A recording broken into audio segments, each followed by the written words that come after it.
রাত প্রায় ৩টা বাজে। চারদিকে অদ্ভুত নীরবতা। শহরটা যেন গভীর ঘুমে ডুবে আছে, কিন্তু আমার চোখে ঘুম নেই। বিছানায় শুয়ে শুয়ে শুধু মোবাইলের স্ক্রিনের দিকে তাকিয়ে আছি। কেন জানি না, সেদিন রাতে মনটা খুব অস্থির লাগছিল। মাঝে মাঝে এমন হয়, কোনো কারণ ছাড়াই মনে হয় যেন কিছু একটা ঘটতে যাচ্ছে। আমি টেবিলে মোবাইল রেখে চোখ বন্ধ করলাম। ঠিক তখনই হঠাৎ ফোনটা বেজে উঠল। রাত ৩টায় ফোন। বিষয়টা একটু অদ্ভুত লাগলো। এই সময় সাধারণত কেউ ফোন করে না। আমি ধীরে ধীরে ফোনটা হাতে নিলাম। স্ক্রিনে তাকিয়ে আমি একেবারে স্থির হয়ে গেলাম, কারণ ফোনটা এসেছে আমার নিজের নম্বর থেকে। কিছুক্ষণ আমি বুঝতেই পারছিলাম না আমি কি করব। এটা কি কোনো প্রযুক্তিগত ভুল, নাকি কেউ মজা করছে? মনে অনেক দ্বিধা নিয়ে আমি কলটা রিসিভ করলাম। হ্যালো। হ্যালো, কে বলছেন? কয়েক সেকেন্ড কোনো শব্দ নেই, শুধু হালকা স্ট্যাটিক আওয়াজ। তারপর হঠাৎ একটি কণ্ঠ ভেসে এলো। আরিফ, তুই শুনতে পাচ্ছিস? আমার শরীরে যেন বিদ্যুৎ খেলে গেল, কারণ এই কণ্ঠটা আমি খুব ভালো করেই চিনি। এটা ছিল আমার বন্ধু শাহেদের কণ্ঠ। সমস্যা হলো, শাহেদ ৩ মাস আগে মারা গেছে একটা ভয়ঙ্কর সড়ক দুর্ঘটনায়। আমার গলা শুকিয়ে গেল। আমি কাঁপা কাঁপা গলায় বললাম, কে কে তুমি? ওপাশ থেকে শান্ত গলায় উত্তর এলো, আমি শাহেদ বলছি। আরিফ, আমি শাহেদ। আমি কিছুক্ষণ কথা বলতে পারছিলাম না, মাথার মধ্যে যেন ঝড় বয়ে যাচ্ছিল। আমি বললাম, এটা অসম্ভব, তুই তো মারা গেছিস। ওপাশ থেকে একটা দীর্ঘ নিঃশ্বাসের শব্দ শোনা গেল। তারপর সে বলল, আমি জানি, কিন্তু সময় খুব কম, তোকে একটা কথা বলতে ফোন করেছি। আমার বুকের ভেতরটা ধুকপুক করতে লাগলো। কি কথা? সে খুব ধীরে ধীরে বলল, আজ রাতেই তোর বিপদ আছে।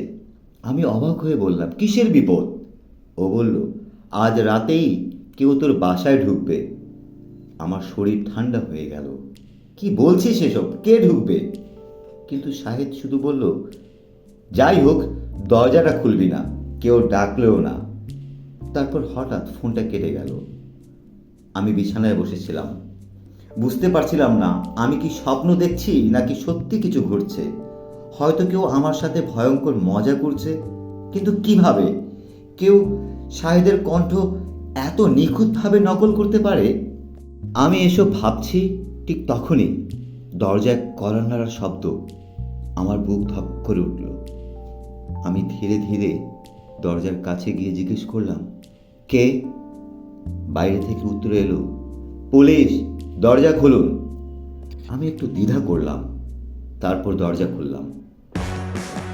দুজন পুলিশ অফিসার দাঁড়িয়ে ছিল। তারা আমাকে জিজ্ঞেস করলো, আপনি কি আরিফ? আমি বললাম, জি।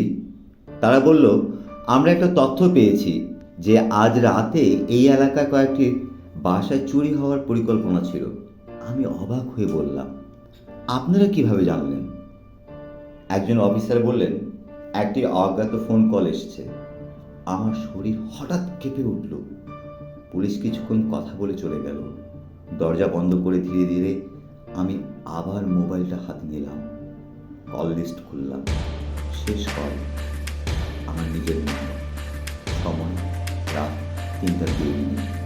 কিন্তু তার থেকেও ভয়ঙ্কর একটা জিনিস আমি তখন দেখলাম, কল স্টোরিতে সেই নাম্বারটি শেষবার ব্যবহার হয়েছিল ঠিক ৩ মাস আগে, যেদিন শাহেদের দুর্ঘটনা হয়েছিল। সেদিন আমি ধীরে ধীরে জানালার দিকে তাকালাম। রাস্তার আলোতে মনে হয় কেউ দাঁড়িয়ে আছে, একটা ছায়া। আমি ভালো করে তাকানোর আগেই ছায়াটা ধীরে ধীরে অদৃশ্য হয়ে গেল।